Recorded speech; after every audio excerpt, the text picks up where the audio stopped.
Buenas noches.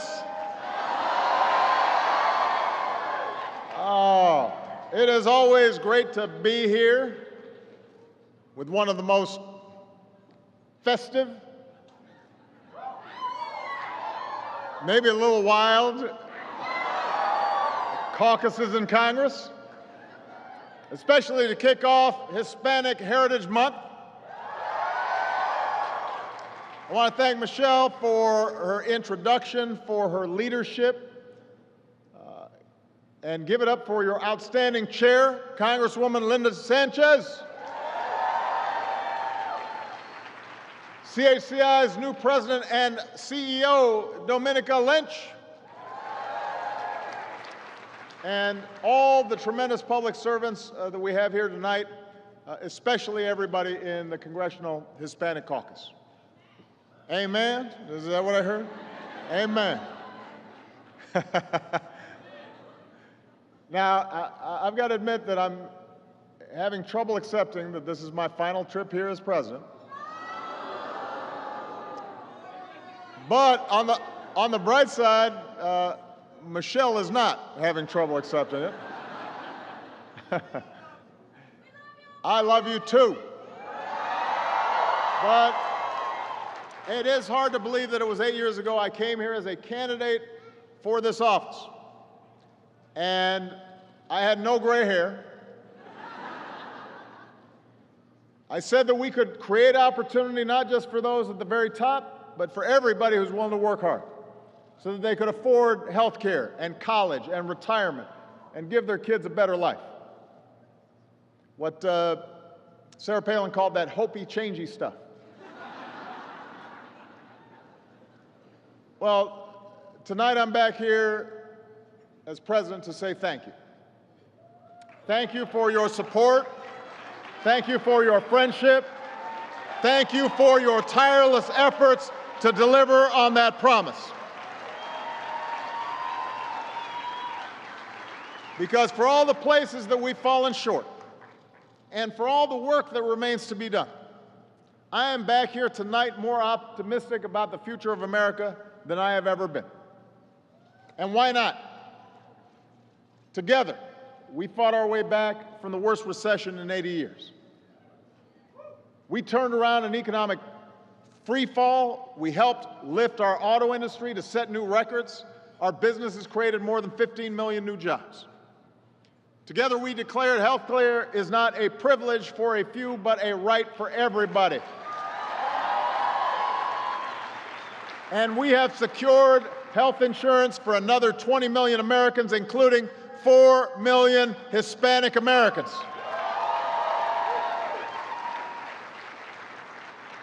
Our high school graduation rate is at an all-time high. More Hispanic students are graduating high school and college than ever before. We strengthen our relationship with Mexico and Central America and open up a new chapter with the people of Cuba. We brought nearly 200 nations together around a climate agreement that could save our planet. We affirmed that love has no limits and marriage equality is now the law of the land.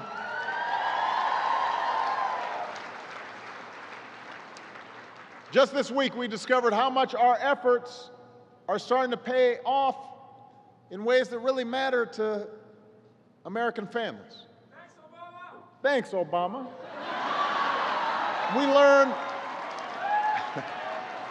We learned that last year, across every race, across every age group in America, incomes rose and poverty fell. The typical household income grew by about $2,800, which is the single biggest one-year increase on record. We lifted 3.5 million people out of poverty, the largest one-year drop since 1968. The number of Americans without health insurance continues to fall, and in each of these areas, Latino Americans made some of the largest gains, the fastest income growth, the biggest drop in the poverty rate, the greatest gains in insurance coverage. That's why, all in all, Hispanic families are feeling more optimistic about their prospects today than they did 8 years ago.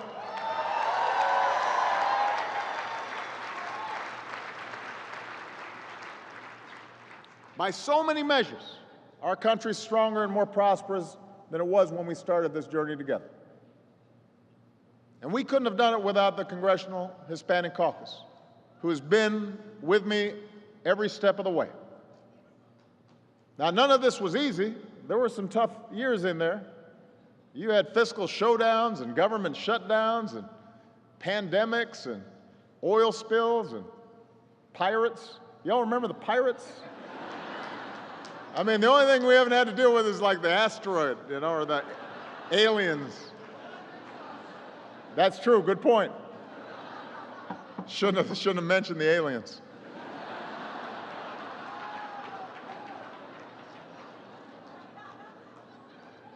But we overcame all that. We overcame all that, and most of all, we proved that change doesn't happen overnight. It doesn't happen in one term. It doesn't happen even over the course of one presidency, but change is possible. Progress is possible. And we're here, si se puede. We're here again tonight because we know that we've got more work to do, but we know that if we put in the effort, change can happen. You know firsthand the challenges we still face. Challenges that often affect the Latino community harshly. When governors refuse to expand Medicaid, that hits Latinos harder than most. When folks block an increase in the minimum wage or refuse to expand paid family leave, that hurts the pocketbooks of millions of Hispanic families. So we've got to make sure this recovery reaches all Americans. We've got to help more students, not just get to college, but finish college. We've got to reform our criminal justice system. And we've got to protect our children from the madness of gun violence. And yes, we've got to finally make meaningful, effective immigration reform a reality in this country.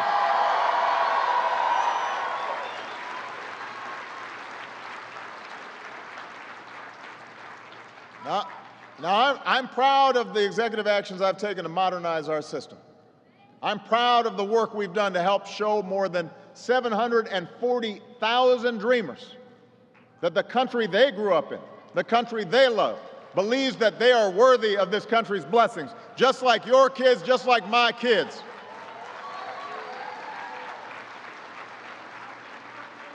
But if we're truly going to fix this broken system, then we're going to have to push back against bluster and falsehoods and promises of higher walls. We need a comprehensive solution that works for our families and our businesses, that grows our economy, that enhances our culture. We need an approach that upholds our tradition as a nation of immigrants and a nation of laws. And it is possible to do that. It's possible to insist on a lawful and orderly system while still seeing students and their hardworking parents not as criminals, not as rapists, but as families who came here for the same reasons that all immigrants came here, to work and to learn and to build a better life.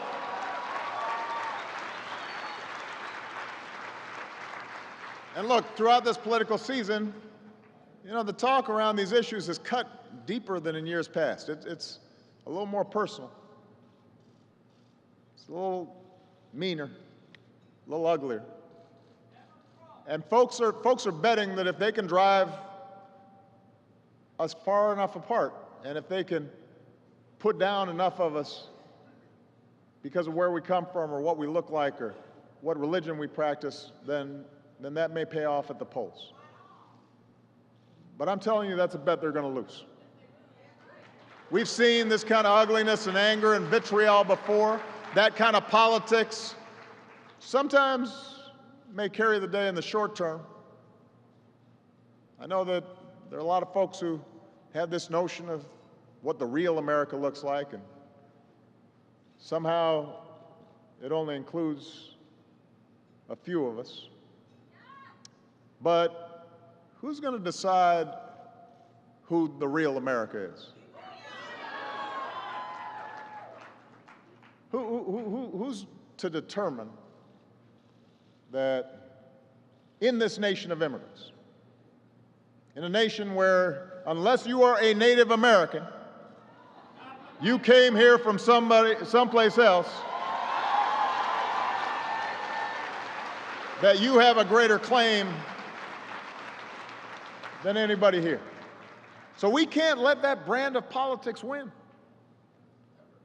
And if we band together and if we organize our communities, if we deliver enough votes, then the better angels of our nature will carry the day and progress will happen. But it's going to take all of us. This is not something that a president can do alone. It's not something the next president will be able to do alone either, no matter how tough she is.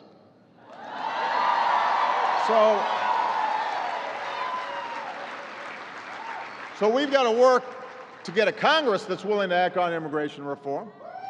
That means we need more than just the people in this room tonight. We're going to need some fresh faces under the Capitol dome. It's going to take work on all of our parts. And I have faith. Because over these last 8 years, every time I've fallen short, every time I've faced doubts or been taught a tough lesson or experienced a loss, what got me through has been you. You've picked me up. CHC's picked me up. It's knowing that I've got allies like Linda and Ruben and Charlie and Nydia, fighting tooth and nail on the Hill and back in your home states, even on tough votes. It's knowing that you're fostering the next generation of leaders, including more than 40 of your former fellows that have helped lead the way in my administration.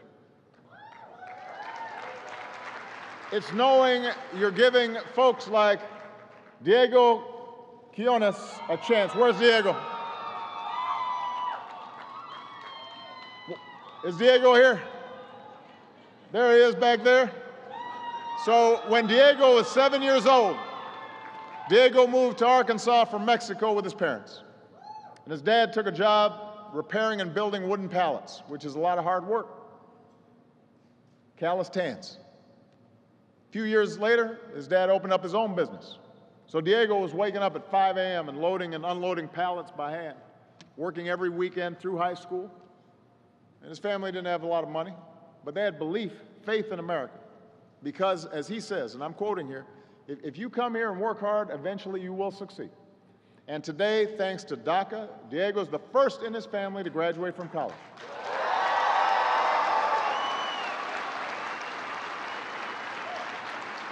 And now he's a fellow here at CHCI. And one day he hopes to go into government himself and make things better, not just for Latino kids like him, but for every single person in the United States. It's young people like that that keep me going. Folks who prove that immigrants aren't somehow changing the American character. Immigrants are the American character. That's who we are. It's the dreamers full of optimism. The moms and dads working long hours to give their kids a better shot. The entrepreneurs who came here to start a new business and put Americans to work. And the teachers and the nurses and the lawyers who wake up at the crack of dawn to get ahead. And the folks who clean up after us. And the folks who care for our grandparents.